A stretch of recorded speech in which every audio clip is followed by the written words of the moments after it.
Hi, my name's Emily from the Blue Mouse, and today I'm going to show you how to do what's called tinking back, which is basically undoing stitches in knitting.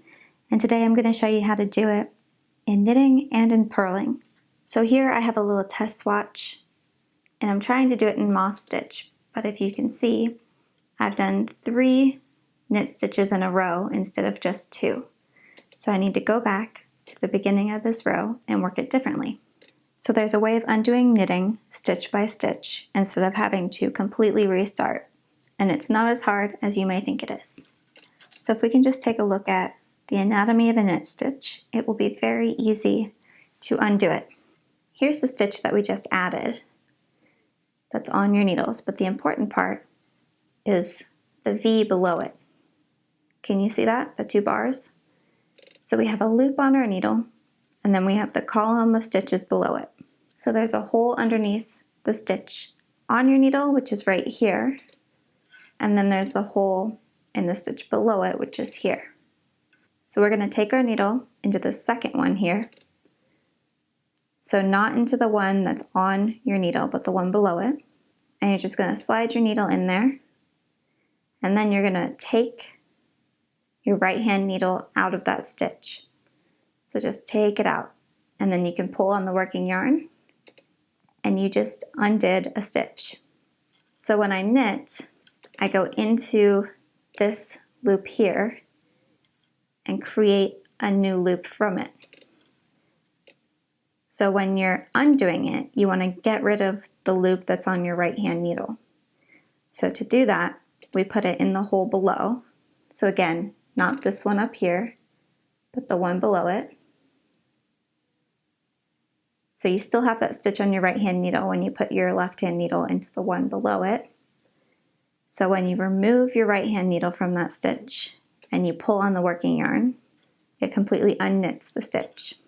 You also want to be sure that you're going from front to back, okay? Because that will align the stitch on your needle as it should be, and it should be ready to knit from there. If you go from back to front, which is wrong, your stitch will be twisted.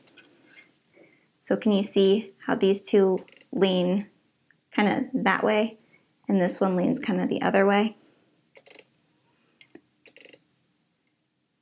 So that one is wrong. We twisted it. So now it looks right. So always go front to back.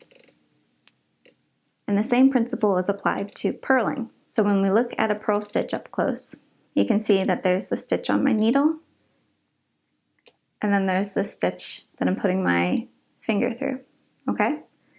So we want to get rid of this loop on our needle. So in order to do that, we need to stick our needle into the loop below it, okay? So we go into the loop below it, like that, and then just take your right hand needle right out of it. Pull it out, pull on the working yarn a little bit, and it undoes it. So I'll show that to you one more time. So here we have a purl stitch. Here's the loop on our needle. We don't want that one. We want the one below it. Okay? So slide your needle in that hole. Take your right hand needle out of the stitch. Pull on the working yarn, and you've just undone it. So you can do that as often as you want, and you'll start to get the hang of it.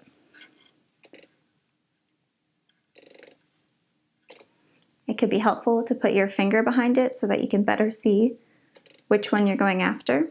Just remember, you never want to go into the stitch on your needle, because basically when you do that, it just slips the stitch to your other needle. It doesn't undo it. You want to go into the one below it and undo it.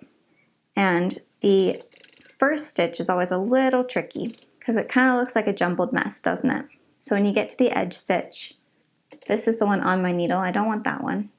I want this one down here, you see? So there is a hole down there, it's just harder to see.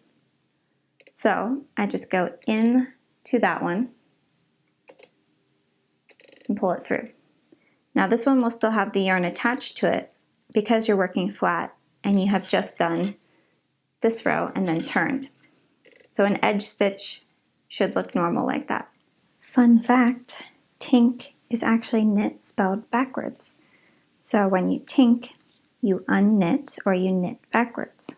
Thanks for watching, guys. I hope you found that video helpful. If you did, please like the video and subscribe for more tutorials and podcasts.